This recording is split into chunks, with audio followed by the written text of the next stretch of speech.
दूसरे जगह ने अपना अपना मोबाइल साइलेंट पे रख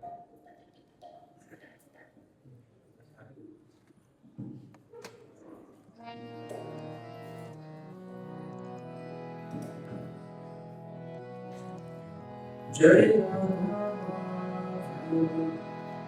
जय गोपी जय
Om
Namo Bhagavate Vasudevaya.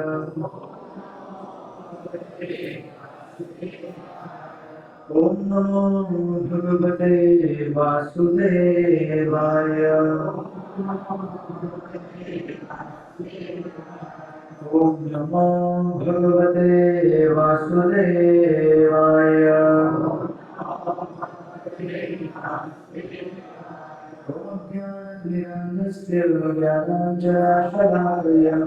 चक्षुर्ब्रह्मण्येन तस्मै श्रीगुरवे नमः। नमो कृष्णपादाय कृष्णकृष्णाय भूतले श्रीमते भक्तिवेदान्त स्वामिने नामिने। नमस्ते सरस्वती गौरवाणी प्रचारिणे निर्विशेष शून्यवादी आशादेशकारिणे। जय श्री कृष्ण चैतन्य प्रभु नित्यानंद श्री अद्वैत गदाधर श्रीवासादि गौरभक्तवृंद। हरे कृष्णा कृष्ण कृष्ण हरे हरे हरे राम राम राम हरे हरे। हरे कृष्णा कृष्ण कृष्ण कृष्ण हरे हरे हरे राम राम राम हरे हरे। हरे कृष्णा कृष्ण कृष्ण कृष्ण हरे हरे हरे राम राम राम हरे हरे।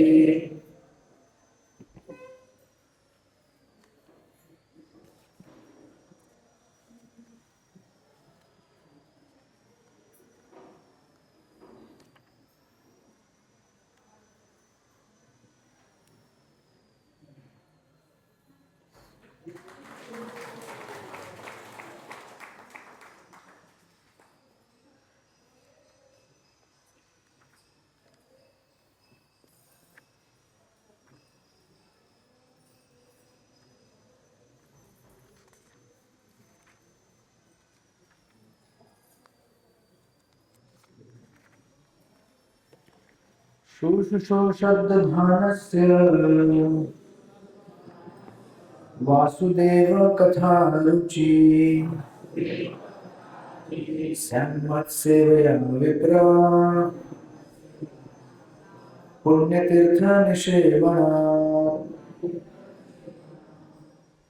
ये श्रीमद् भागवत के प्रथम स्कंद के दूसरे अध्याय का 16वां श्लोक है। अनुवाद और तात्पर्य श्रील प्रभुपाद द्वारा। हे द्विजो, जो भक्त समस्त पापों से पूर्ण रूप से मुक्त है, उनकी सेवा करने से महान सेवा हो जाती है। ऐसी सेवा से श्री वासुदेव की कथा सुनने के प्रति लगाव उत्पन्न होता है। तात्पर्य, जीव के बुद्ध जीवन का कारण श्री भगवान के विरुद्ध विद्रोह है। कुछ व्यक्ति ऐसे हैं जो देव कहलाते हैं और कुछ ऐसे जो असुर कहलाते हैं, क्योंकि ये परमेश्वर की सत्ता के विरुद्ध रहते हैं।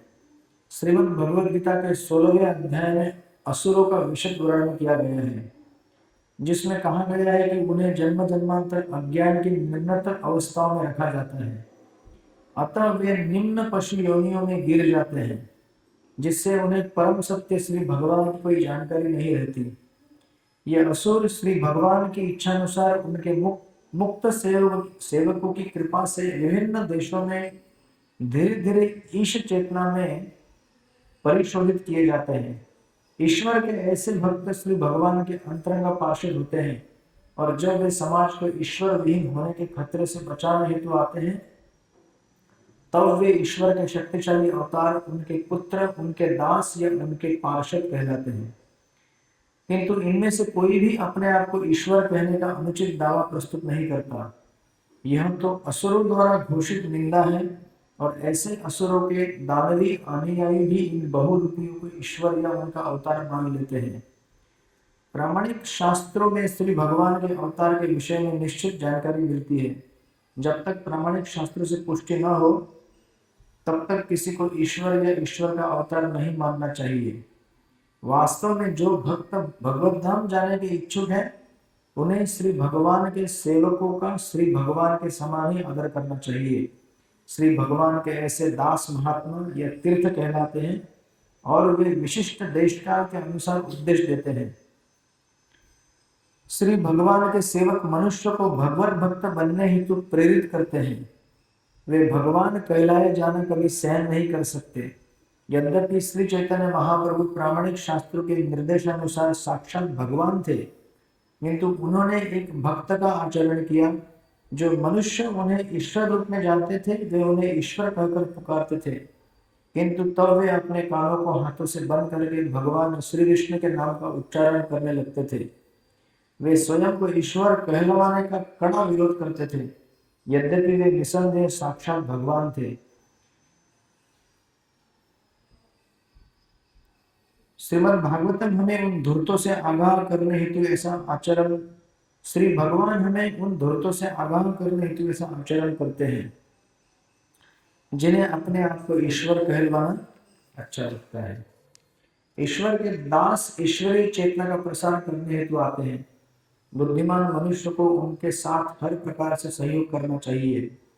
श्री भगवान अपनी प्रत्यक्ष सेवा की अपेक्षा अपने दास की सेवा किए जाने से अधिक प्रसन्न होते हैं। श्री भगवान तब अत्यधिक प्रसन्न होते हैं जब वे यह देखते हैं कि उनके भक्तों का समुचित आदर हो रहा है, क्योंकि वे श्री भगवान की सेवा के लिए सभी प्रकार के कष्ट उठाते हैं। अतः वे उन्हें अत्यंत प्रिय होते हैं। श्रीमद् भगवद गीता में श्री भगवान घोषित करते हैं कि उन्हें उस भक्त के समान अन्य कोई प्रिय नहीं है, जो उनकी महिमा का प्रचार करते हुए अपना सर्वस्व संकट में डालते हैं। श्री भगवान के सेवकों की सेवा करके धीरे धीरे उन सेवकों के गुणों को प्राप्त किया जा सकता है, और इस प्रकार व्यक्ति श्री भगवान की महिमा सुनने के योग्य बन जाता है। श्री भगवान के विषय में सुनने की उत्सुकता भगवत धाम में प्रवेश पाने हेतु पहली योग्यता है। हरे कृष्ण। श्रील प्रभुपाद की हरे कृष्ण का आप सब लोग का स्वागत है, अभिनंदन है। आप लोग आपका कीमती समय निकाल कर आज यहाँ पे भगवान की कथा में उपस्थित हुए हैं। श्री श्री राधा गोपीनाथ मंदिर और हमारे संडे कार्यक्रम के जो भी आयोजक हैं, उनकी तरफ से आप सबका स्वागत है, अभिनंदन है। हरे कृष्ण। तो यहाँ पर श्रीमद् भागवत के इस पर्टिकुलर श्लोक में दूसरे स्कंद का पहले स्कंद के दूसरे अध्याय का 17वां श्लोक है, 16वां श्लोक है। शुश्रूषु शब्दधानस्य वासुदेव कथा रुचि सैन्नहुत सेवया विप्र पुण्य तीर्थ निषेवनात्। इस श्लोक का आशय है कि जो भक्त समस्त पापों से पूर्ण रूप से मुक्त है और साथ में इन भक्तों की सेवा में लगे हुए जो भक्त हैं उनकी सेवा करने से महान सेवा हो जाती है। भगवान के डायरेक्ट सेवा करने से अच्छा है भगवान के भक्तों की सेवा की जाए, क्योंकि भगवान आदि पुराण में अर्जुन से कहते हैं कि जो व्यक्ति कहता है आपको कि मैं आपका भक्त हूं, भगवान कहते हैं कि वो मेरा भक्त नहीं है। मेरा भक्त वो है जो मेरे भक्तों की सेवा में लगा हुआ है। तो भगवान के भक्तों का विशेष महत्व है, क्योंकि भगवान अपने भक्त से बड़ा प्रेम करते हैं। और जब हम ऐसे भक्तों की सेवा करें तो उन भक्तों के गुण अपने अंदर आते हैं। जिस प्रकार के मालिक की सेवा करोगे उस प्रकार के गुण अपने अंदर आएंगे। अगर कोई मालिक शराब पीता है, आप उसकी सेवा करोगे, उसकी संगत करोगे, तो आपके अंदर भी धीरे धीरे हरे कृष्ण बताना नहीं पड़ेगा। मालिक जैसा होगा वैसा सेवक गुण प्राप्त करेगा। तो इसीलिए ये बड़ा इंपॉर्टेंट तत्व है। और यहाँ पे प्रभुपाद इस तात्पर्य के अंत में लिखते हैं, भगवान के विषय में सुनने की उत्सुकता भगवत धाम में प्रवेश करने के लिए पहली योग्यता है। अगर हमें भगवान के धाम में प्रवेश करना है, भगवान की भक्ति में आना है, तो पहली योग्यता है सुनना, श्रवण करना। किससे श्रवण करना? भगवान के उन शुद्ध भक्तों से, जैसे श्रील प्रभुपाद है और अनेक प्रभुपाद के शिष्य हैं, और बाकी संप्रदाय में बहुत सारे भगवान के अनेक अनेक भक्त होकर जा चुके हैं। उन सब भक्तों के माध्यम से जो भी भगवान का संदेश वितरित होता है, उस संदेश को ग्रहण करना ये पहली योग्यता है हमारी। जब हम सुनने की चेष्टा करते हैं कथा भगवान की, तो उस चेष्टा करने मात्र से हमारे अंदर भगवान के प्रति प्रीति उत्पन्न होती है। क्योंकि भगवान का संदेश आपको कहां से मिलेगा? टीवी से मिलेगा, सिनेमा से मिलेगा, न्यूज़पेपर से मिलेगा। भगवान का संदेश आपको भगवान के भक्तों से मिलेगा। हाँ, अगर टीवी में अगर भगवान के शुद्ध भक्त अगर भगवान का संदेश दे रहे तो टीवी से मिलेगा, लेकिन परखना पड़ेगा कि वो है कौन, जहाँ से आप सुन रहे हैं वो सोर्स बराबर है कि नहीं। कभी कभी हम लोग सुनते हैं और फिर यहाँ पे आके लोग प्रश्न करते हैं, उन्होंने तो ऐसा बोला कि इतना जप नहीं करना चाहिए, थोड़ा सा करेगा तो भी चलेगा। या कुछ लोग बोलते हैं कि आज ही हमको क्लास में बोल रहे थे कि कांदा लहसुन खाएगा तो भी चलेगा, चाय कॉफी पिएंगे तो भी चलेगा। तो आपको देखना पड़ेगा कि परंपरा में आने वाले गुरु आचार्य क्या कह रहे हैं, राइट। और ऐसे भक्तों की सेवा करने से हमारे अंदर भी वो गुण उत्पन्न हो जाते हैं। सो दैट इज वाई, इसीलिए जब हम भगवान की सेवा पूजा में लगे हैं,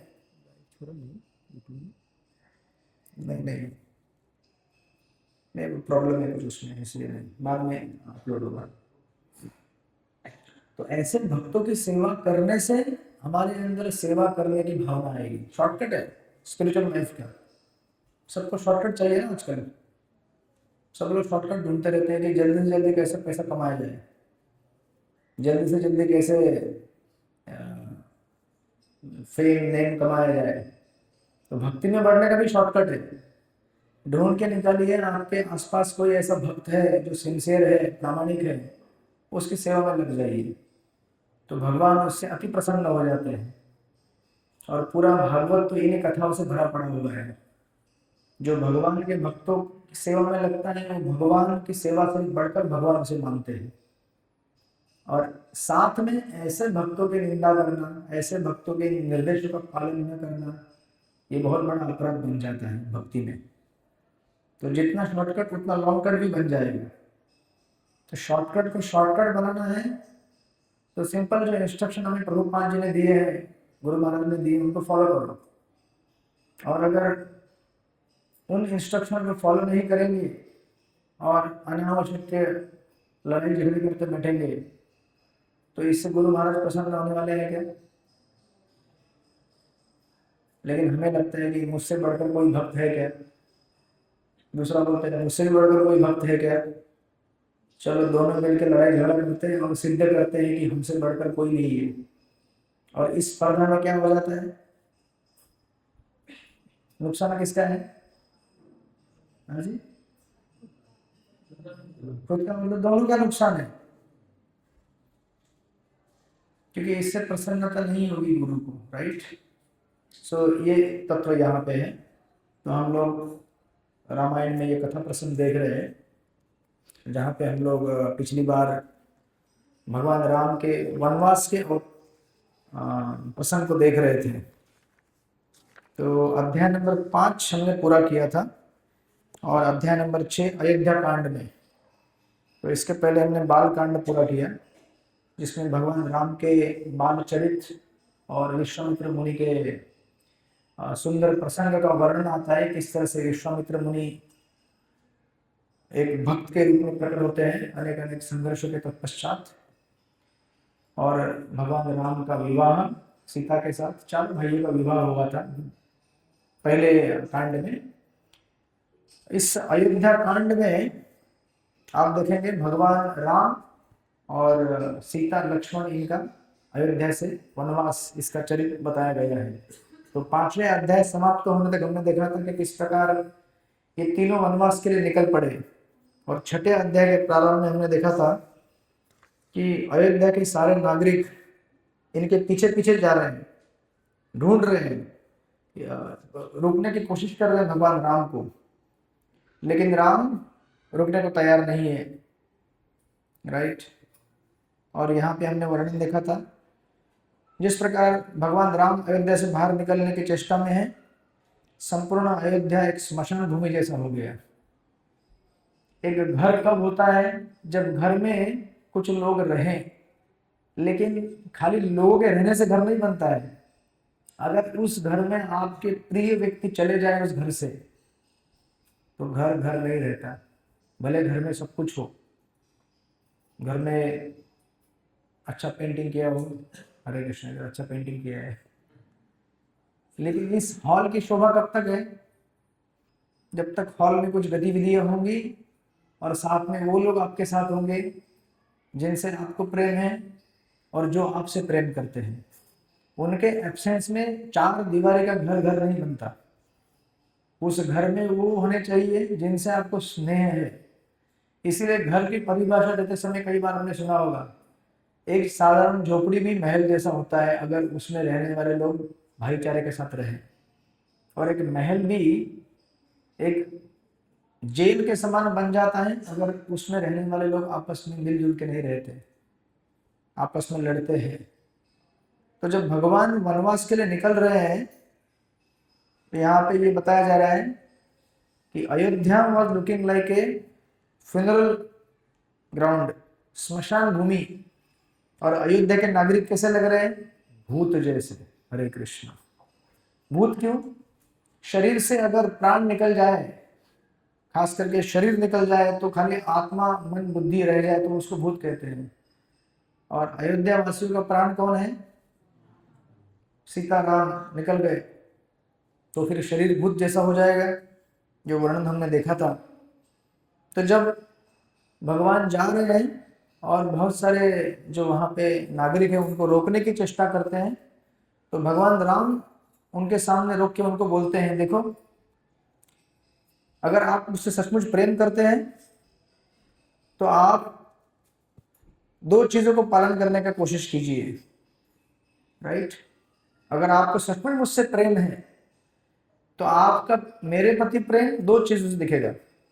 पहली चीज कहते हैं, आप ये निश्चित कर लो कि राजा को कोई तकलीफ नहीं होनी चाहिए आपके शब्दों से, आपके व्यवहार से,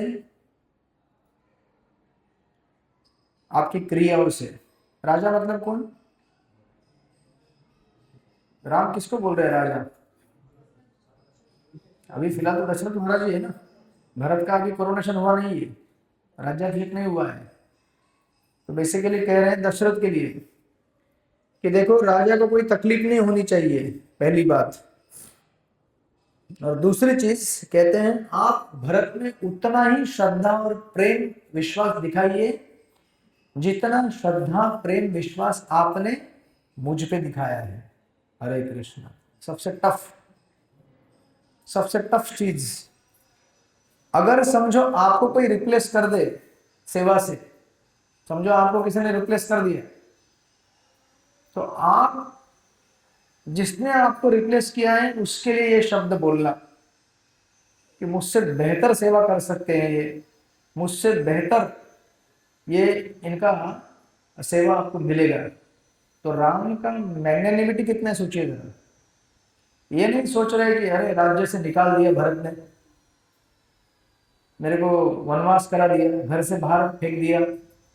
वो बोल रहे हैं कि पिताजी का आज्ञा है और पिताजी के ऑर्डर को पालन करूंगा, लेकिन साथ में भरत के प्रति कोई ईर्ष्या नहीं है, गुस्सा नहीं है। तो सोच रहे हैं कि भरत भी उतना ही अच्छा है और भले मुझसे ज्यादा वो सेवा कर सकता है, राइट। और कहते हैं जिस प्रकार शिल प्रभुपाद कहते हैं ना हमको हमेशा कि आपका मुझसे प्रेम कितना अच्छा है, ये तब दिखेगा जब आप आपस में मिलजुल के रहोगे। ये प्रभुपाद बोल के गए। तो प्रभुपाद ने कई चीजें कही, लोगों ने कई बार बहुत सारी चीजें पूछी कि आप कैसे प्रसन्न हो सकते हैं प्रभुपाद हमसे। तो प्रभुपाद ने कई बार कहा कि ये चीज करो आप, वो चीज करो, वो चीज करो, लेकिन फाइनली प्रभुपाद ने लास्ट में कहा अगर आप आपस में मिलजुल के रहोगे वही मुझे प्रसन्नता दिला सकता है। Your love for me will be shown by how you cooperate with each other. क्योंकि कलयुग में सबसे कठिन काम है कोऑपरेशन। लोग खाली ऑपरेशन करना जानते हैं, हरे कृष्ण, और कोऑपरेशन करना ही नहीं जानते। जहां कोऑपरेशन की बात आएगी तुरंत बंदूक तलवार गोला बारूद लेके रेडी होते हैं।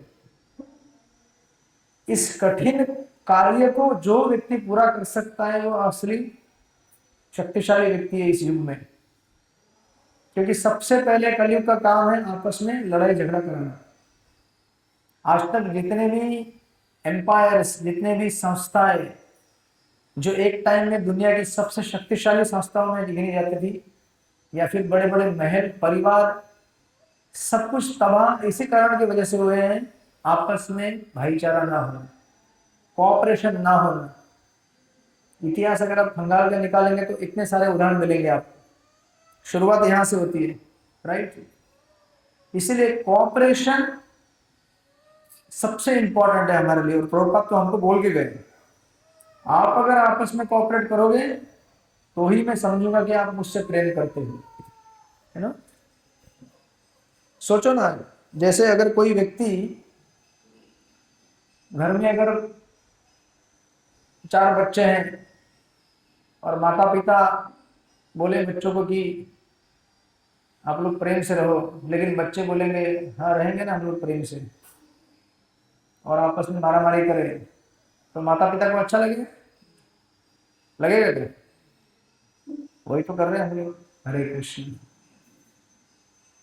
और बोल रहे हैं जय प्रभुपाद, जय प्रभुपाद। प्रभुपाद सुन रहे हैं, बोले अच्छा बेटा।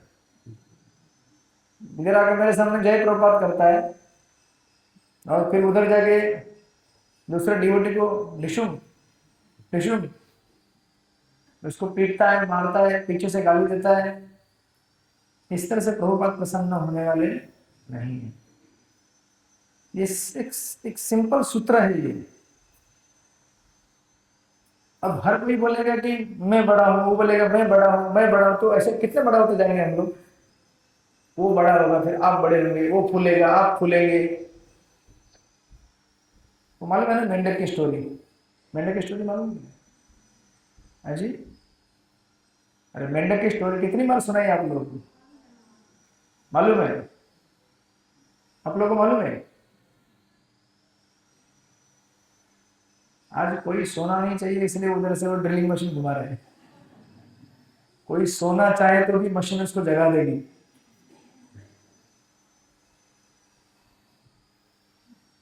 एक मेंढक रहता है, एक बार वो अटलांटिक ओशन घूम के आता है। अटलांटिक ओशन जानते हैं? समंदर बहुत बड़ा। फिर जाके अपने मित्र जो एक कुएं में रहता था छोटे से, मेंढक उसको बोलता है कि पता है तुझे, मैं अटलांटिक ओशन देख के आया। ये कुएं वाला मेंढक बोलता है अटलांटिक ओशन वो क्या होता है, कभी कुएं से बाहर गया ही नहीं, होता तो जानता नहीं वो, इतना बड़ा विशाल सागर है वो। तो ये मेंढक बोलता है कितना बड़ा है वो, कितना बड़ा, वो फूलता है थोड़ा सा, तो इतना बड़ा। तो ये मेंढक बोलते हैं नहीं रे बाबा, तो इतना बड़ा, तो नहीं, तो इतना बड़ा नहीं।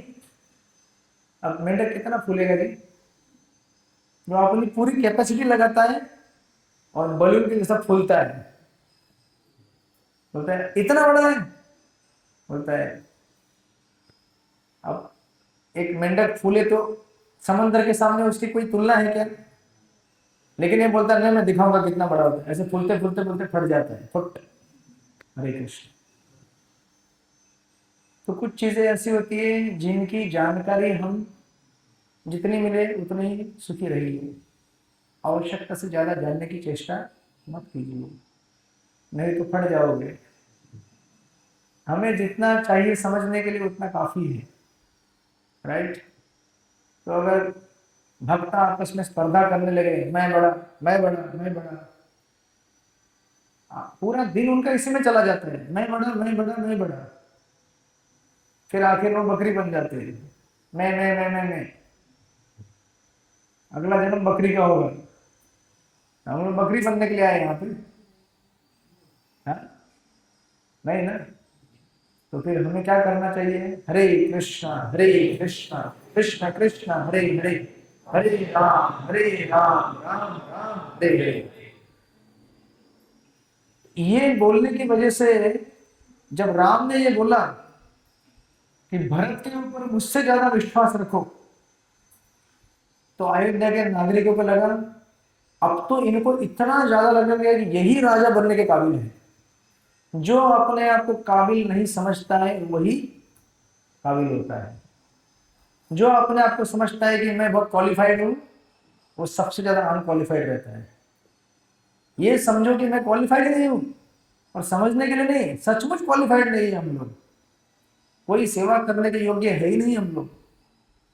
अगर हम ये समझे कि मैं सेवा करने के योग्य नहीं हूं, तो आप सबसे ज्यादा योग्य हैं। ये कैलकुलेशन यहाँ पे टोटल उल्टा है। बाहर कैलकुलेशन कैसे रहता है, हिसाब किताब आप दिखाते हैं ना, आपका सर्टिफिकेट डिग्री दिखाते हैं ना बाहर, जो भी रहेगा आपका इतना इतना किया है, मैंने पढ़ाई किया है, पीएचडी तक लोग दिखाते हैं। यहाँ पे वो नहीं चलता है, यहाँ पे पेपर मत दिखाना, अरे जानते हो मेरा डिग्री क्या है, बोलते ही फिर समझ जाएंगे सामने वाले भक्त, बहुत बड़ा आदमी है, आप बड़े, आप बड़े, आप बहुत बड़े हैं, आइए कीजिए सेवा। यहाँ हिसाब किताब उल्टा है टोटल। जितना अपने बारे में ज्यादा बोलोगे, बड़प्पन दिखाओगे, उतना भक्तों की नजर में कम हो जाओगे। जितना अपने को कम समझोगे, उतना भगवान और भक्तों के हृदय में जगह प्राप्त करोगे। आप रामायण जब पढ़ रहे हैं, सुन रहे हैं, इनके दृष्टांतों को समझिए। एक कथा है, लेकिन कथा में भगवान अनेक अनेक प्रकार की चीजों को समझा रहे हैं हमको। अगर हमें भगवत धाम की प्राप्ति करनी है तो इन सब चीजों को नजरअंदाज नहीं कर सकते हम लोग, हमको समझना पड़ेगा। लोग बोलते हैं स्टोरी सुनाओ, स्टोरी सुनाओ, रामायण की स्टोरी सुनाओ। कुछ लोग ऐसे हैं बोलते हैं कि एक साल में भागवतम पूरा करके पढ़ा दो, 18,000 श्लोक वाला। मेरे को तो कुछ ऐसे ही भक्त मिले, वो बोलते हैं 1-2 महीने में गीता खत्म कर दो, हो जाएगी खत्म, उसमें क्या है, पढ़ लो। फिर आगे क्या है, फिर बोलते हैं नेक्स्ट किताब क्या है, भागवतम। फिर नेक्स्ट क्या है, चैतन्य चरितमृत। फिर नेक्स्ट क्या है, सो जाओ। 2-2 महीने में सब किताब खत्म करके चले जाओ घर पे। यहाँ किताब खत्म करने के लिए नहीं आ रहे हो, समझने के लिए आ रहे हो, राइट। इसलिए जब भगवान बोलते हैं कि मेरे से ज्यादा, मुझसे ज्यादा भरत क्वालिफाइड है, देखिए वो क्या बोलते हैं आजकल, लोग बोलते हैं ना, वो पॉलिटिक्स की बात नहीं करूंगा, लेकिन लोग बोलते हैं कि मोदी ने वोट चोरी की है। अब मोदी जी ठीक है, एक पर्सनैलिटी है, लेकिन लोग बोलते हैं कि वोट चोरी कर रहा है। आप अच्छे काम करोगे तो लोगों का दिल जीतोगे ना, तो इसको वोट चोरी थोड़ी बोलते हैं। यहाँ पे आप देखिए, जब भरत मान सॉरी राम जब बोल रहे हैं कि मुझसे ज्यादा क्वालिफाइड है, तो जनता के हृदय के अंदर इतना जबरदस्त इमोशनल एक प्रवाह रहता है कि यार इसके जैसा राजा हो नहीं सकता। ऐसा इसलिए लोग अभी तक क्यों बोलते हैं राम राज्य चाहिए करके, क्यों बोलते हैं? बोलते हैं ना लोग राम राज्य चाहिए, क्योंकि ऐसे क्वालिटी भगवान राम लेके अवतरित हुए थे। भगवान तो भगवान ही है ऑफकोर्स। तो कभी हम ऐसा सोचते हैं क्या? अगर घर में दो बहुएं हैं, समझो पहले बड़ी बहू है, बाद में छोटी बहू घर में एंट्री करती है, बड़ी बहू क्या सोचती है? आ गई। वो सोचती है कि मैं ही घर की बड़ी बहू हूं, मुझे सब मालूम है। हरे कृष्ण। है किसके घर में दो बहू, किसके घर में? नहीं, कमला माता जी। तभी मैं समझ गया कमला माता जी हमेशा इधर क्यों रहती है।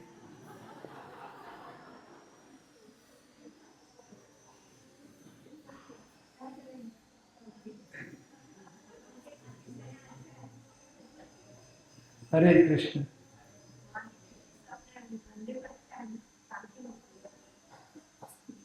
मैंने कुछ बोला क्या? मैं कुछ नहीं बोलता, मैंने खाली पूछा आपको।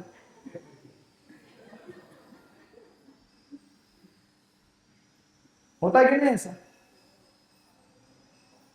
पुरानी वाली सोचती है आली, हाँ, आता चालेल तुझे, घबरा। आप लोगों के घर में नहीं है कोई बहू? अच्छा फिर नहीं, इनको उदाहरण जम नहीं रहा है। तो ऐसा होता है हर जगह पे। हमसे जो छोटा होता है, नया आता है, तो हमको लगता है अभी आए हैं, इसको कहते हैं सॉफ्ट रैगिंग। रैगिंग तो सुना होगा ना, करना मत भाई कहीं पे। वो रैगिंग कोई मारपीट करके नहीं होता है। देखते हैं कोई जूनियर भक्त आया है, जाओ प्रसाद प्लेट लेके आओ मेरे लिए। हाँ प्रभु जी लेके आता हूँ। फिर वो भी सोचता है यार हमेशा मैं प्लेट बना के लेके आता हूँ, कभी मेरे को आज तक पूछा नहीं कुछ खाओगे? लगता है ना उसको भी। तो आप जब किसी चीज का प्रतिनिधित्व करते हैं, बड़ा सावधान रहना पड़ता है। आप जब डायरेक्टली इनडायरेक्टली लीडरशिप पोजीशन में आते हैं, तो आपको ऐसा रहना है जैसे आप नौकर है, और जो नौकर है वो मालिक है, भले वो इस समय सेवा का रोल निभा रहा है। वरना ऐसे लोग नहीं बोलते राम राज्य चाहिए करके। सोचिए कैसा लग रहा होगा जब राम वनवास को जा रहे राज्य छोड़कर, और अपनी प्रजा को कह रहे हैं कि भरत जैसा राजा आपको मिलेगा नहीं। सोचो जरा, कॉन्टेम्पलेट करो। इस विचार से भगवान वहां से निकले, ये सोचकर नहीं कि देखता हूं भरत तुझे, आने दे मेरे को, 14 साल बाद तेरे को देखता हूं बराबर। वो तो हमेशा जाने के लिए तैयार थे वन में। इस तरह से जब भगवान निकलते हैं, भगवान सबका दिल जीत लेते हैं। लोगों का दिल जीतना है, जबरदस्ती नहीं जीता जा सकता। वो इंग्लिश में कहते हैं कभी भी रिस्पेक्ट को डिमांड नहीं किया जा सकता। डिमांड करके रिस्पेक्ट नहीं मिलता, उसको बोलते हैं कमांड करना होता है। कमांड मतलब आप ऐसा व्यवहार करो कि सामने वाला आपको खुद आकर सलाम करके जाए, बोलेगा। तो ऐसे आप देखते हैं ना बहुत सारे लोग ऐसे समाज में, खास करके शास्त्रों में ऐसे कई उदाहरण हैं। इसलिए कुछ चीजों को खरीदा नहीं जा सकता। हरे कृष्ण। चीजों को आप मतलब गिफ्ट के रूप में प्राप्त कर सकते हैं। जब लोग आपके इस प्रकार के व्यवहार को देखें, आपसे खरीद लेते हैं। मूल्य क्या होता है? आपकी सादगी, राइट। उस सादगी को यहाँ पे भगवान राम दिखा रहे हैं। तो भगवान राम के एक एक शब्द के साथ जितने भी वहां पे नागरिक थे, उनके हृदय का एक एक जितना भी हृदय में जगह था हर जगह भर गया राम से, राइट। और आप यहाँ पे रामायण में कहा जाता है कि इन शब्दों में बयान करना कठिन है, इन भावनाओं को। इस तरह से जब राम निकल रहे, लोग उनके पीछे पीछे भाग रहे हैं, लोग रोते हैं, बिलखते हैं। दूर से एक ब्राह्मणों का ग्रुप दिखता है, वो रो रहा है, और बेचारे ब्राह्मण वो ऋषि कुछ बूढ़े हो गए हैं, चल नहीं पा रहे हैं, उनके आंखों में अश्रु है, रो रहे हैं, भगवान को पुकार रहे, आप मत जाइए मत जाइए। जब राम इस चित्र को देखते हैं तो रुक जाते हैं, उनके पास जाते हैं, उनको सांत्वना देते हैं। जब इसकी तुलना आप करेंगे ना, तो यहाँ पे रामायण में कहते हैं कि Ram's display of sensitivity was not like a politician. कभी कभी आपने देखा होगा ना, कुछ राजनेता लोग ऐसे होते हैं, जब इलेक्शन आएगा, हरे कृष्ण, हम तो हिंदुत्ववादी हैं, हम तो हिंदुओं के लिए काम करेंगे, हरे कृष्ण। इलेक्शन अभी जाएंगे तो बात नहीं करेंगे उसके बारे में, लेकिन आपको पता है, और जैसे ही चुनाव खत्म, अपने रंग में वापस। और जनता ऐसी मूर्ख होती है, उन्हीं के शिकार बन जाती है कुछ थोड़े से चीजों के लिए।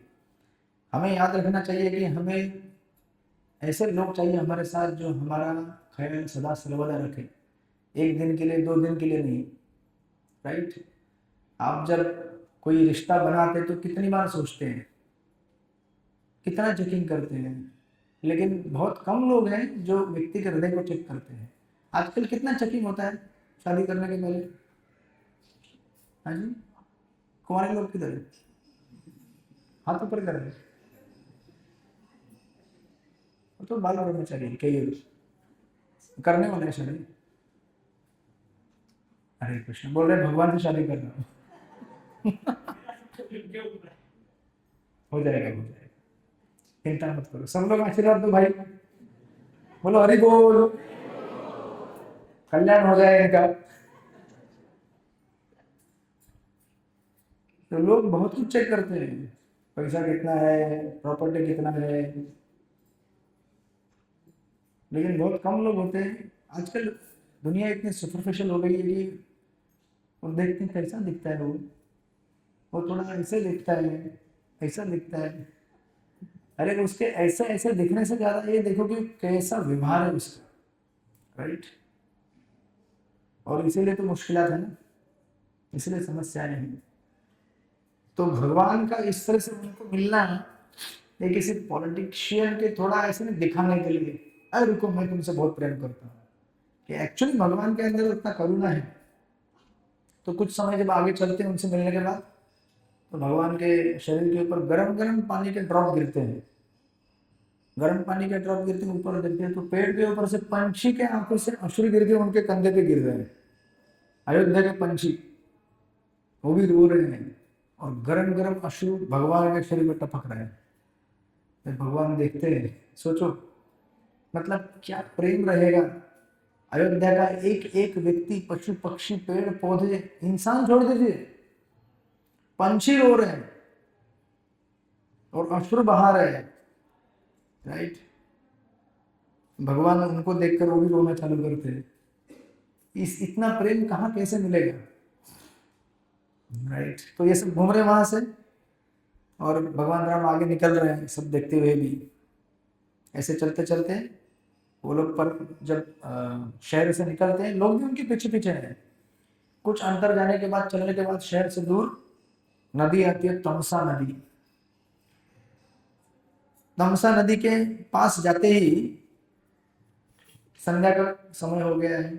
तो अभी संध्या के समय में तो विश्राम करते हैं, हमारे जैसे नहीं है रात में ट्रेन से चलो, फ्लाइट से चलो।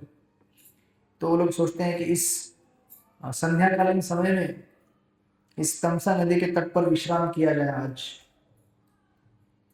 तो संध्या का मतलब, संध्या मतलब काला, घनघोर काला हो जाता है, सूरज अस्त में चला गया। यहाँ पे तुलना दी गई है, the sky turn as dark as Kaikeyi's mind. आकाश किस तरह से काला हो गया, जिस प्रकार कैकेयी का मन काला हो गया था। और उसके मन को काला किसने किया था,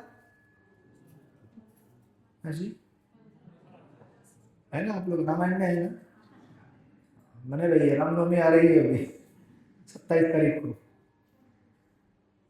फ्राइडे है ना, 27 तारीख, शुक्रवार। तो उस मंथरा ने उनके मन को दूषित कर दिया था, और उसकी तुलना यहाँ पे की गई है। तो राम कहते हैं कि चलो हम लोग रुक जाते हैं, इस रात में यहीं पे रुकते हैं, अभी संध्या हो गई है। राम के रुकते ही सारे जितने भी नागरिक थे वो भी वहीं पे रुक जाते हैं। अभी तक पीछा छोड़ो ना, अभी पीछे ही है।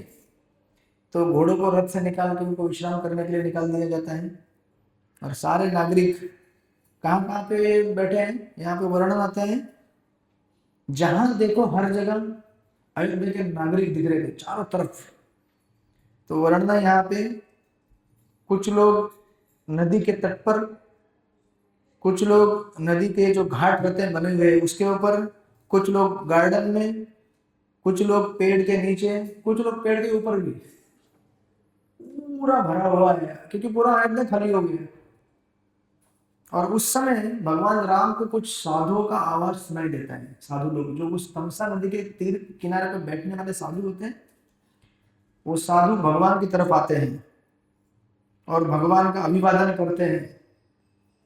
तमसा नदी से कुछ पानी लेने के तत्पश्चात भगवान उस दिन कुछ खाते नहीं, ये पहला रात्रि है वनवास, गंभीर भाव में है, कुछ अन्न ग्रहण नहीं करते, कुछ खाते नहीं, इससे थोड़ा नदी का जल। और भगवान सोचते हैं कि मैं पिछले कई वर्षों से जो चीज को चाहता था वो चीज मुझे मिल रही है। अभी क्या चीज मिल रही है? साधुओं का संग, जो हमने श्लोक पढ़ा ना अभी। भगवान भी अपने भक्तों का संग चाहते हैं। भगवान सोच रहे हैं कि अभी आने वाले जो 14 साल है कितने सुखपूर्वक होंगे। मैं इस तरह से जितने भी ऋषि मुझे मिलेंगे, साधु मिलेंगे, उनसे मैं कथा सुनते रहूंगा।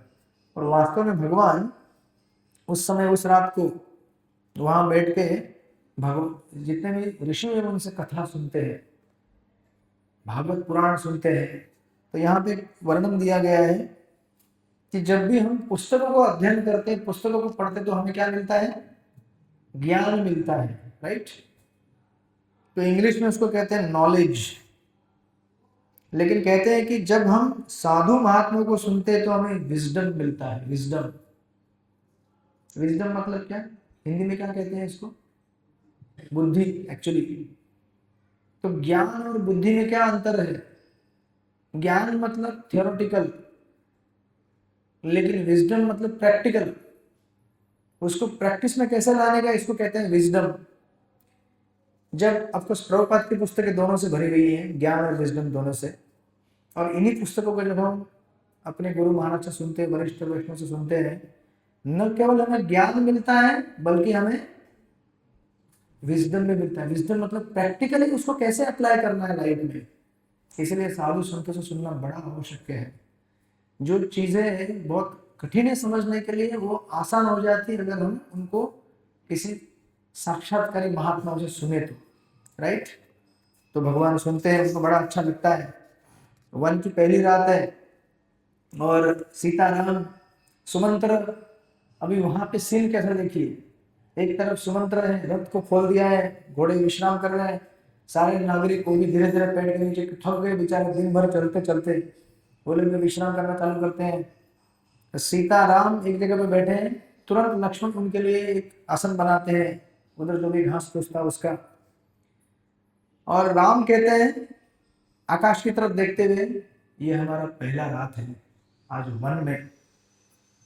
और कहते हैं कि देखो, सीता को कह रहे हैं वो पेड़ की तरफ देखो, वहां पे कुछ पंछी भी विश्राम कर रहे हैं। तो पंछी जनरली रात को विश्राम करते हैं ना, हमारे लिए ऐसे नहीं होते, हम लोग रात में निकलते हैं बाहर। ये पंछी क्या कर रहे हैं? पेड़ के ऊपर अपने अपने घोंसले में सेटल हो रहे हैं। आप लोग सब लोग हैं जगह पर? हरे कृष्ण। आवाज तो अच्छा हो गया, टेंशन की बात नहीं है। जब भगवान सीता को देख के कहते हैं कि देखो वो पंछी कितने आराम से अभी अपनी माँ के गोद में, पिताजी के गोद में, घोंसले में, घोंसला मतलब सॉफ्ट होता है ना, घास फूस का बनाया हुआ, कितना अच्छा विश्राम करेंगे। लेकिन सीता को कहते हैं लेकिन हमारे लिए वो नहीं है, अगले आने वाले 14 साल हमारे नसीब में वो नहीं है। वो माता पिता की गोद और वो सॉफ्ट बेड हमारे लिए नहीं है सीते। हमको इसी घास फूस के ऊपर विश्राम करना है और इसी वन में आकाश में खुले रहना है हमको, राइट। और यही हमारा अभी घर है कि सीता को कह रहे हैं। और उस समय राम सोचते हैं कि वहां अयोध्या में क्या हो रहा होगा। सोते सोते नहीं कि हमको रात को सोते सोते हम लोग भी सोचते हैं। एक्चुअली आजकल क्या है, लोग इतने थक जाते हैं कि सोचने का टाइम भी नहीं मिलता है। गिर गया धड़ाम।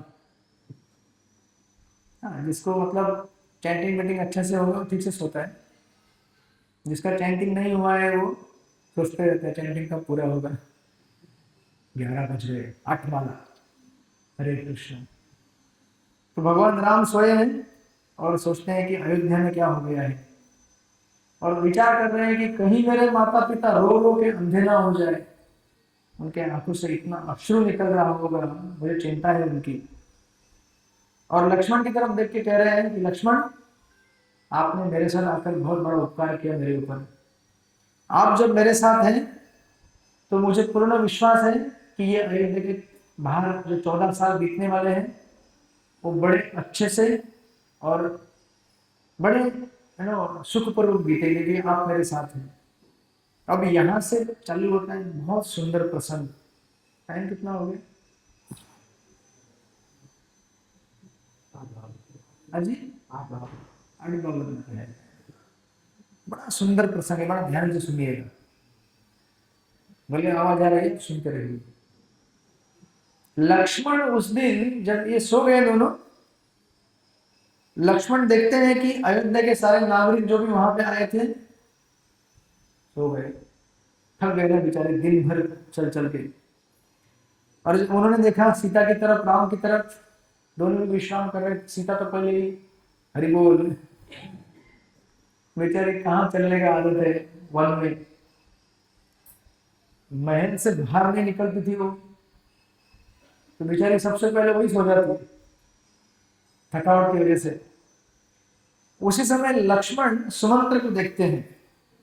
सुमंत्र और लक्ष्मण दोनों एक दूसरे से बात कर रहे हैं। और लक्ष्मण यहाँ पे देखते हैं कि सीताराम सो चुके हैं और सारे नागरिक भी सो चुके हैं। जब ये सुमंत्र, ये दोनों को नींद नहीं आ रही। क्यों नींद नहीं आ रही इन दोनों को? ये सो कैसे सकते हैं भाई? लक्ष्मण तो उनको तो गार्डिंग करना है ना, राम की देखभाल करने के लिए वन में आए कि सोने के लिए आए? हरे कृष्ण। अभी असली परीक्षा चालू होती है सेवक की। ये यहां से जो ट्रैक चालू होता है ना प्रसंग का, सेवक कैसा होना चाहिए उसकी व्याख्या। अब ये मत सोचिए कि रामायण मतलब राम और सीता की कहानी। सीता को किडनैप कर लिया रावण ने, राम गए और छुड़ा के लेके आए, हरि बोल, रामायण खत्म। प्रसाद हाथ में प्लेट आ गया, प्रसाद खाओ भाग जाओ घर पे, बल्ले बल्ले। रामायण असली यहां चालू होता है। आपने देखा होगा बाल कांड में भी ज्यादा पोर्शन किसका था? विश्वामित्र मुनि का। भगवान राम की बाल लीला कभी सुनी है क्या? खाली 2-3% बाल लीला के बस। उसके बाद तो पूरी कहानी किसकी है? विश्वामित्र मुनि की। बाल कांड में विश्वामित्र मुनि मतलब कौन? एक साधक। एक साधक भक्त बनने के लिए क्या क्या संघर्ष करता है, कैसे भक्त बनता है, पूरी कथा उनकी। इस सेकंड पार्ट में अयोध्या कांड में भी यहाँ से प्रसंग होगा लक्ष्मण और उसकी सेवा का। तो सुमंत्र और लक्ष्मण, सुमंत्र भी सोए नहीं क्योंकि सुमंत्र भी सोच रहे हैं कि मेरे प्रभु अभी विश्राम कर रहे हैं, और लक्ष्मण भी सोए नहीं है। सुमंत्र सोच रहा है लक्ष्मण सोएगा, लक्ष्मण सोच रहे हैं सुमंत्र सोएगा। कौन सोने वाला है? कोई सोने वाला है नहीं। जब दोनों एक दूसरे को देखते हैं तो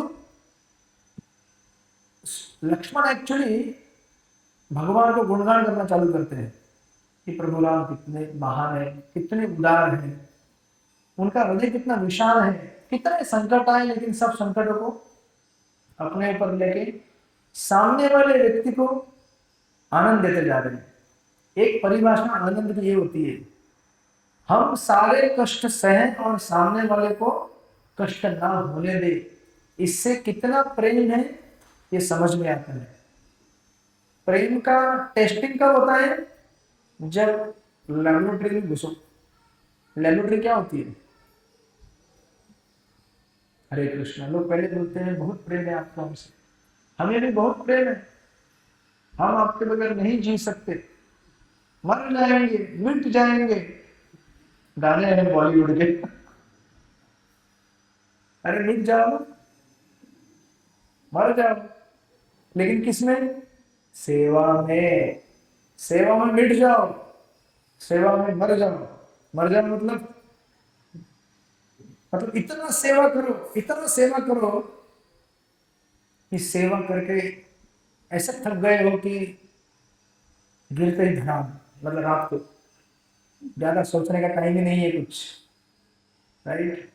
तो सुमंत्र देख रहे हैं और लक्ष्मण उस समय अपने कुछ विचार प्रकट करते हैं सुमंत्र के सामने, और लक्ष्मण फ्लैशबैक करते हैं। फ्लैशबैक क्या है? सुमंत्र सॉरी लक्ष्मण अपने पुराने दिन याद करते हैं, अपने जीवन के पुराने दिन। मतलब कौन से? अभी आपने स्टोरी तो सुन लिया कि राम किस प्रकार अपने माँ कौशल्या से मिले, किस प्रकार सीता से मिले, उनको कैसे मनाए और वन में निकल गए, राइट? अभी यहाँ पे प्रसंग है लक्ष्मण किस प्रकार, उनकी भी पत्नी थी ना,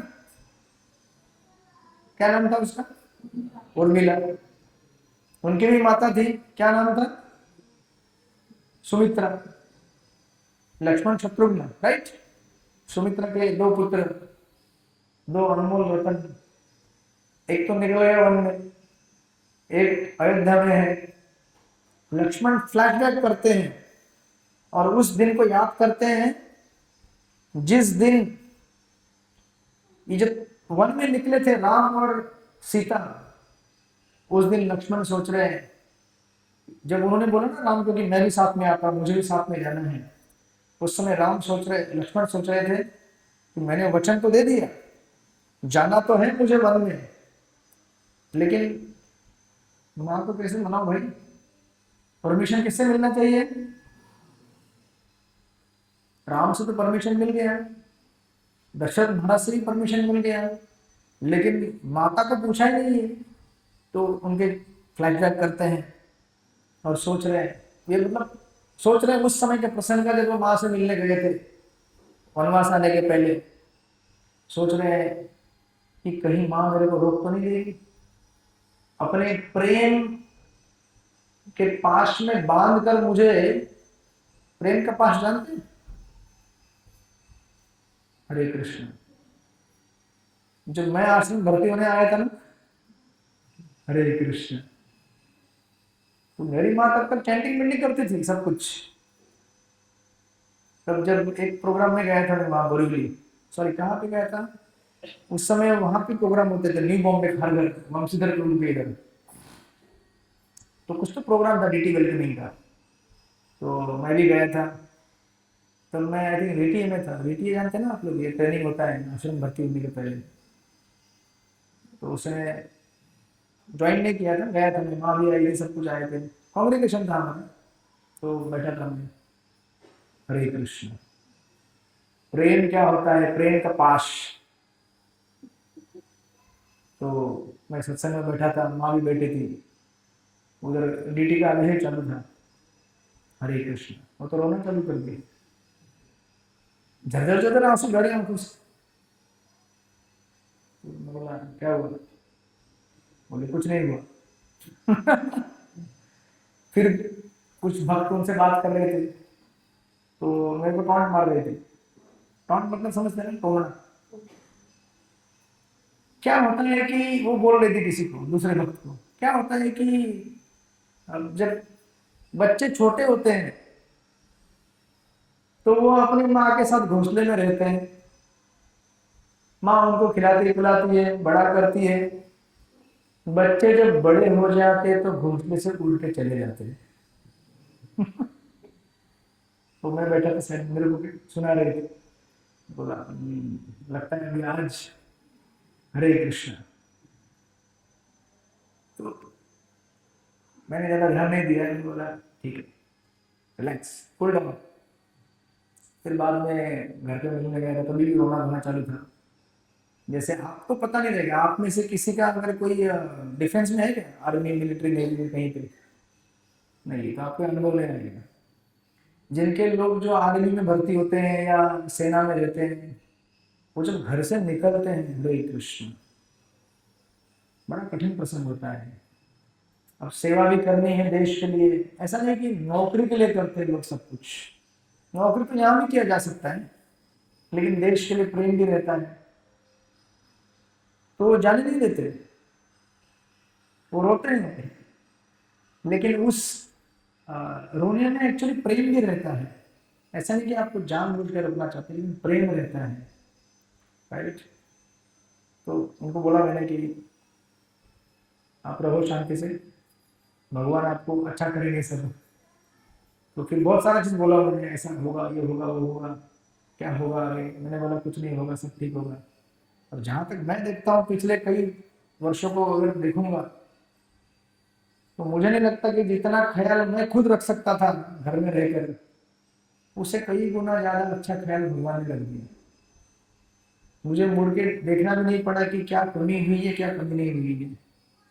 अगर हम भगवान के ऊपर विश्वास रख के चले, आखिर चलाने वाले तो वही होते हैं ना, करने वाले वही होते हैं। जब लक्ष्मण घर से निकल रहे हैं, सोच रहे हैं कि कहीं माँ मुझे रोक तो नहीं देगी, लेकिन मिलना भी जरूरी है। और इस तरह से जब उनको मिलने के लिए उनके रूम में जाते हैं, कमरे में, राइट, तो सोच रहे हैं कि एक कैकेयी ने तो क्या कर दिया, एक पुत्र को वनवास कर दिया। किसके किसके लिए? अपने पुत्र को राजा बनाने के लिए। क्या ये माँ मेरे को रोक देगी अपने पुत्र के प्रेम के प्रति, और उस पुत्र के सेवा से मुझे वंचित कर देगी? वो पुत्र मतलब कौन है? राम। ऐसा सोच के जब एंट्री करते हैं कौशल सुमित्रा के घर में, महल में, सुमित्रा के क्या शब्द है देखिए। जैसे ही लक्ष्मण कुछ बोले, उसके पहले ही मालूम पड़ चुका था सुमित्रा को क्या हुआ है पूरे राजमहल में प्रसंग। और सुमित्रा कहती है कि आज मेरा दिन सफल हो गया। देखिए, सेवक की परिभाषा क्या होती है? लक्ष्मण कौन है? राम के सेवक है। सुमित्रा कौन है? अभी इस समय रोल प्ले कर रही है लक्ष्मण के सेवक की। जितना सेवक जोरदार है, उससे उसका सेवक और जोरदार है। तो सुमित्रा भी कहती है कि तुम बड़े सेवक रहोगे, लेकिन मैं तुमसे भी ज्यादा सेवा करके दिखाऊंगी। कंपटीशन किसके लिए होनी चाहिए? बेहतर सेवा करने के लिए। कंपटीशन इसके लिए नहीं होनी चाहिए कि हमको पद नहीं मिला, अरे हमारा पोजीशन किधर है भाई, हमारा नाम किधर है, हम प्रधानमंत्री बने क्यों नहीं। कंपटीशन इसके लिए नहीं होना चाहिए। कंपटीशन किसके लिए होना चाहिए? सेवा बहुत कम मिला हमको, सेवा करो, माता जी ने मैसेज लिखा, सेवा नहीं मिल रही है, ठीक है, अच्छा भाव है, सेवा मिलना चाहिए ना। तो हम ये ना सोचे कि चलिए वो 4 लोग सेवा कर रहे हैं, नहीं, हमको भी सेवा मिलना चाहिए ना। लेकिन उसमें सबसे इंपॉर्टेंट है कि सेवा के अंदर सेवा का भाव, ये यहाँ पे सेवा का भाव दर्शित होगा।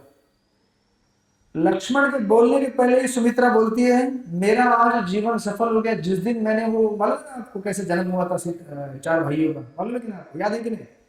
मुझे खीर पिलाया था, इसमें से एक एक पोर्शन दिया था दशरथ महाराज ने, उसमें से जन्म हुआ था।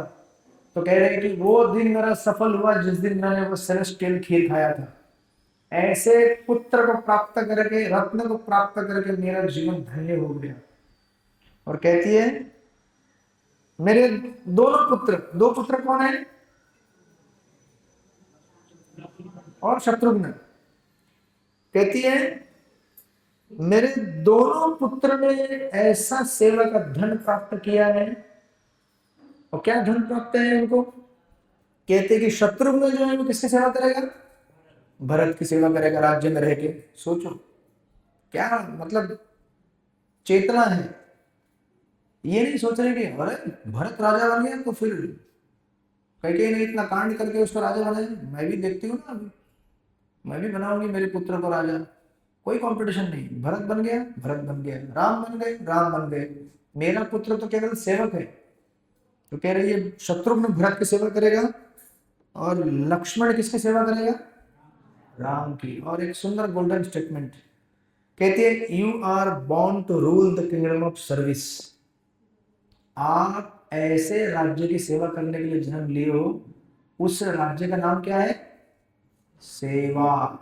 हरे कृष्ण। आप किस राज्य की सेवा करने के लिए जन्म लिए हो, क्या बोलूं भाई, आवाज क्यों बंद हो गई। लक्ष्मण कौन से राज्य की सेवा करने के लिए जन्म लिया है, अरे राज्य तो उधर कौन सा है,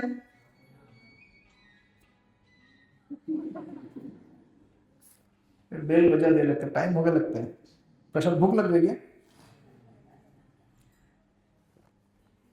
कौन, प्रेम, प्रेम फैमिली, अच्छा आपका है, अच्छा आए नहीं आज, उनको बोलने इंपॉर्टेंट पिक्चर हुआ आज।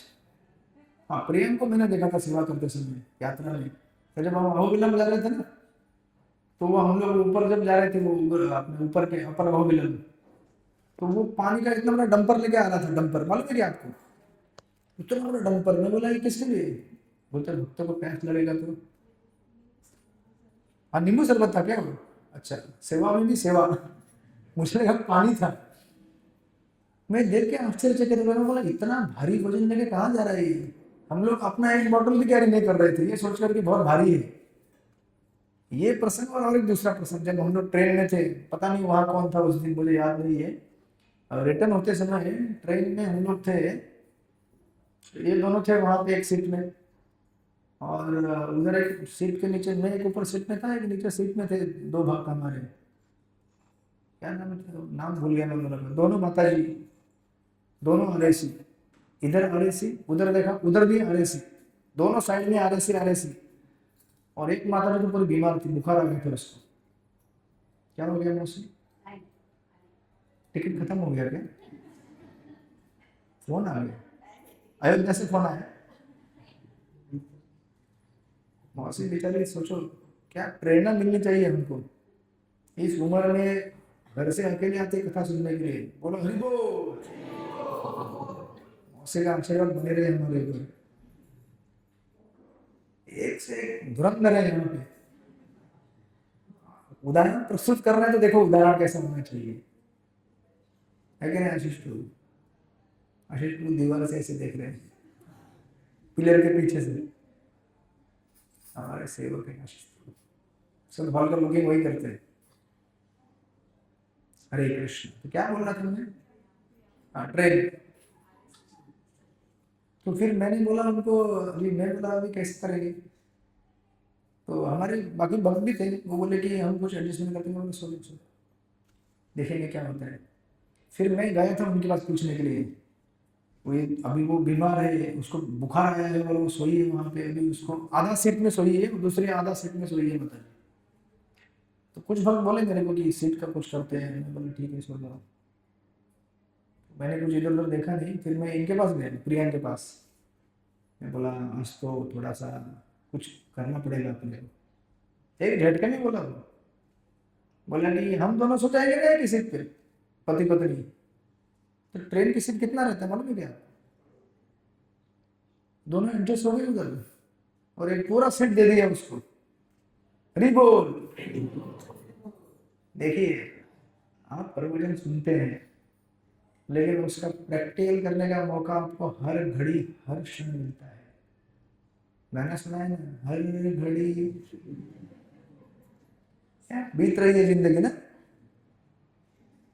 हर पल यहाँ सेवा का मौका है, मौका ही मौका है। प्रैक्टिकल करोगे तो जीवन में आनंद आएगा, प्रैक्टिकल नहीं करोगे तो ये किताब के अंदर दफन हो जाएगी कथा। वैसे उससे भी लाभ मिलता है, लेकिन हम अगर प्रैक्टिकल करें तो हमको ज्यादा अनुभव आएगा, राइट।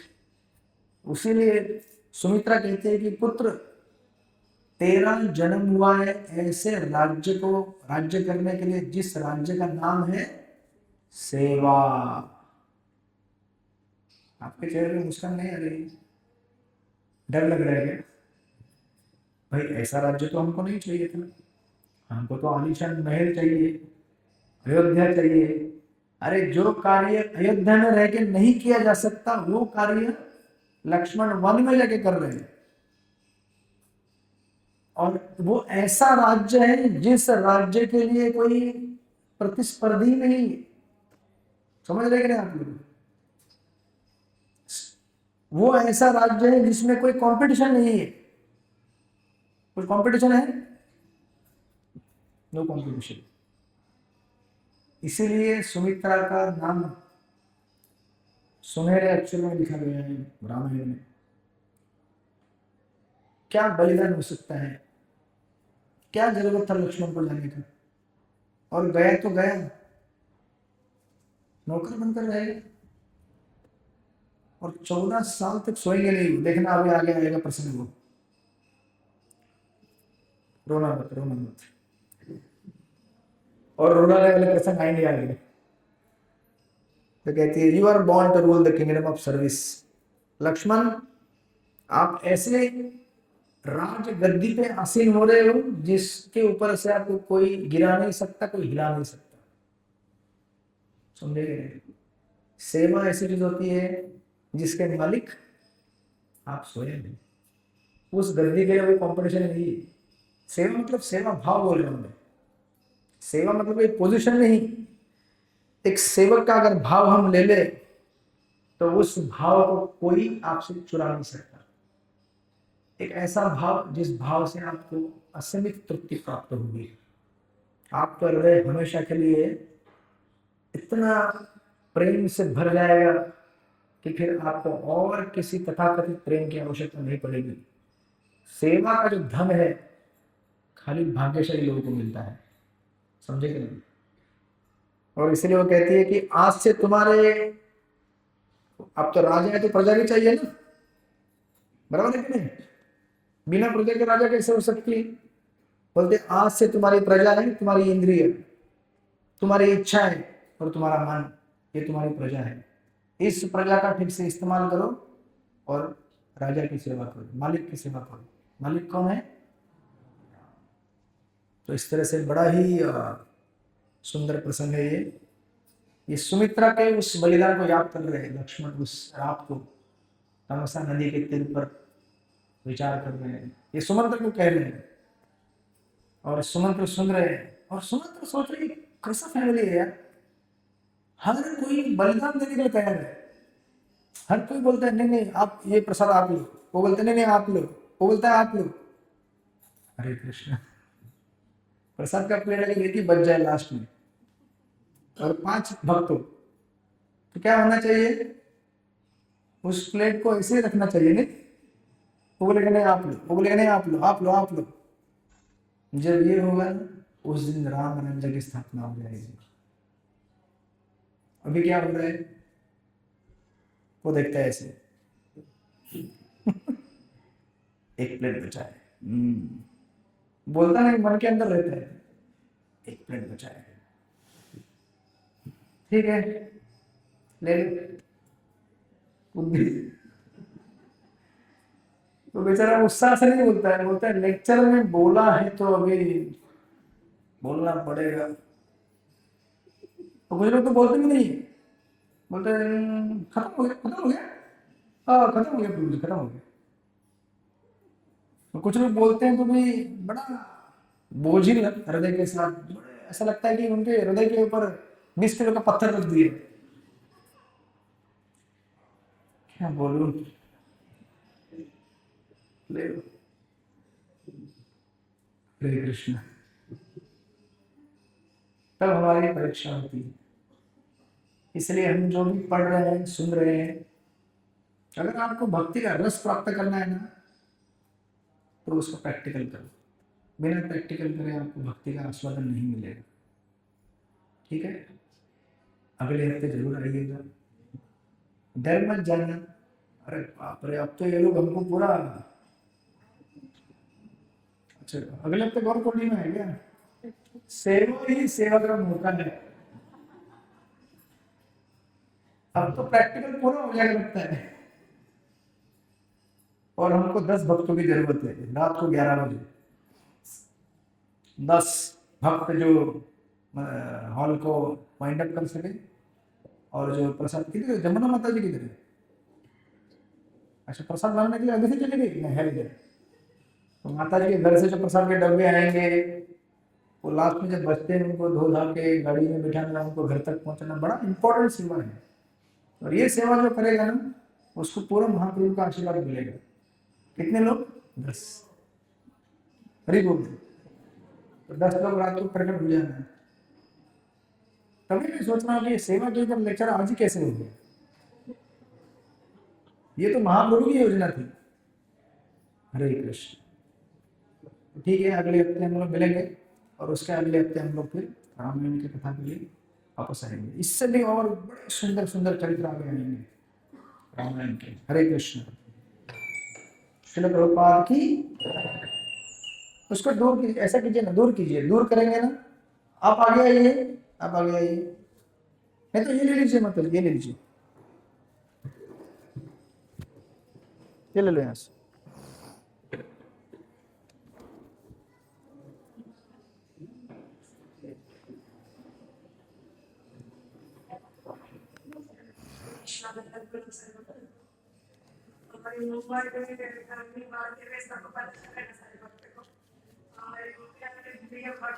आज सब उनके दिल को ठंडक पहुंचाने के लिए लस्सी स्पॉन्सर किया है। जय प्रकाश। जय प्रकाश निशा प्रभु जी।